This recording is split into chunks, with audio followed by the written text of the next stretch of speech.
Fala pessoal, bem-vindos a mais um vídeo de Inglês com TV e hoje aqui a gente vai aprender algumas expressões, gramática e vocabulário com esse episódio da melhor série de todas, Os Simpsons. Esse é o episódio número 21 da temporada 33 dos Simpsons. E como vocês já sabem, os Simpsons fazem um tanto de crítica a algumas coisas que aconteceram e às vezes é prever o futuro, né? Nesse episódio, eles estão fazendo uma crítica sobre aquele filme que deu origem à franquia do McDonald's. Então, separei algumas expressões aqui, bora ver uns pedacinhos.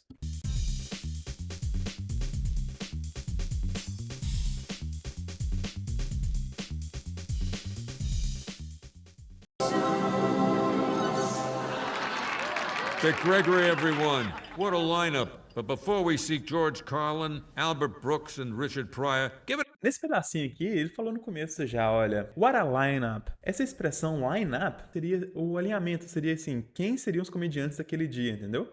Tem uns outros contextos também que a gente poderia usar. Então, por exemplo, num concurso de beleza que tem um palco, o pessoal tem que ficar enfileirado, aquele line-up, né? Aquele alinhamento de competidores. Assim, a gente tem que ficar esperto com esses up e down, porque às vezes muda completamente o significado das palavras. Nesse caso, nem tanto. Mas a gente vai vendo e vai aprendendo isso com o tempo. O nome disso, gente, é phrasal verb, quando essa partícula muda completamente o sentido de uma palavra que você provavelmente já sabe. Por exemplo, work significa trabalhar, certo? Workout significa malhar. Então isso é um phrasal verb. São vários e a gente vai decorando com o tempo mesmo, com a prática. We know you have a lot of other choices to eat in this town, and many of them are excellent. Yeah, just knock on the can when my burger's ready. Essa aqui é uma coisa muito interessante. Ele usa a palavra can. E eu tenho certeza, a primeira vez que vocês aprendem essa palavra, vocês aprendem com o significado de poder, para pedir permissão, certo? Porém, vocês sabiam que o can também pode significar latinha, tipo latinha de refrigerante, por exemplo? Por exemplo, I'll drink a can of soda. Até mesmo lata de lixo também pode ser usado. Então, trash can é uma tradução possível para o can. Porém, nesse caso, ele não usou o can no sentido de latinha de refrigerante nem latinha. Ele falou assim, quando estiver pronto, knock on the can.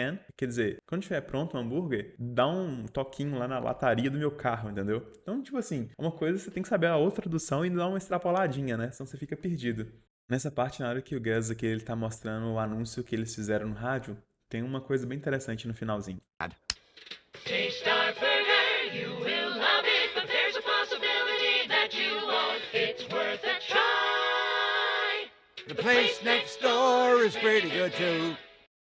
Nesse finalzinho, quando ele fala The place next door is pretty good too, essa expressão The place next door, na verdade o next door é uma outra tradução para vizinho, entendeu? Porque a gente fosse pegar separadamente as palavras, next significa próximo, né? E door, porta. Só que a gente usa muito como vizinho também, tipo assim, the girl next door, the boy next door seria o vizinho, a vizinha, aquele menino ali da vizinhança. Inclusive, não sei se vocês lembram, tinha um desenho da Nickelodeon que chamava KND, Kids Next Door. And we got hamburgers at the original price of 25 cents. Marge, cancel that trip you booked a year ago to the Holland, Michigan Tulip Days. We're going to a cheap hamburger festival! Pessoal, nessa frase, vocês viram?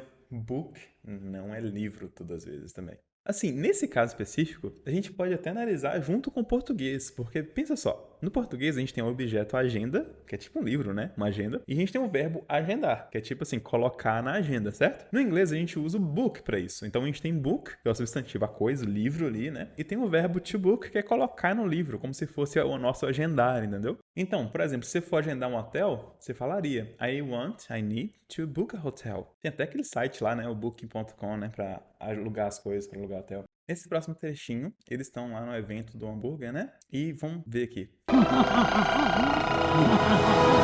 Lisa, I got you one with a patty that's 100% veggie. Yeah, the burgers never had actual meat, but somehow the sodas do. 100% veggie.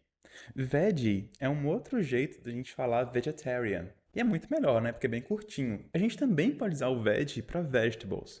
E aí tem duas dicas que eu quero dar. Primeiro, que você pode usar o veg, né? E a segunda é a pronúncia de vegetable. Porque o que acontece? A gente vê esse table no finalzinho de vegetable e a boca até coça para falar table, porque table, né? É clássico. Só que a pronúncia não é vegetable, é vegetable. E a mesma coisa vale para confortável, né? A gente fala comfortable. Um macete bem popular é o seguinte. Imagina que você está falando campo de futebol rápido. Aí você fala comfortable, em vez de falar comfortable, né? E aí você não erra mais. Boy, I finally have something to pass on to you. Cheeseburgerational wealth. I've never loved you more. Pessoal, nessa lista das palavras, né, que a gente coloca uma partícula na frente e muda um pouco o significado, a gente tem pass on, que ele falou ali. Então, pass geralmente significa passar. Por exemplo, você poderia falar, can you pass me the butter? Sei lá, numa mesa, você poderia me passar a manteiga. Mas, nesse caso, quando tem o on junto, pass on, nesse caso significa como se fosse deixar de herança, passar para a próxima geração. E aí o Homer falou que finalmente ele achou alguma coisa útil para deixar para o filho dele, os hambúrgueres. Um fato engraçado é que esse pass, a gente nesse caso está usando o on, né? Mas, por exemplo, pass out significa desmaiar, ou seja, se colocar o out significa desmaiar, e pass away significa falecer. Olha para você ver que viagem, né? Olha, pass on significa deixar de herança, pass out, desmaiar, pass away, falecer. Estão mudando só a palavrinha da frente. We knew he stole jokes, but entire casual dining business plans? Well, Abe, the way I see it, when you get screwed over, there are two things you can do. Nessa parte, ele falou, não sei se é palavrão, mas ele usou a palavra screwed over. E isso significa como se fosse me ferrar, né? Tipo, no caso ali, o Krusty fez sacanagem com eles, roubou a patente da espátula, né? E é legal saber essas palavras pra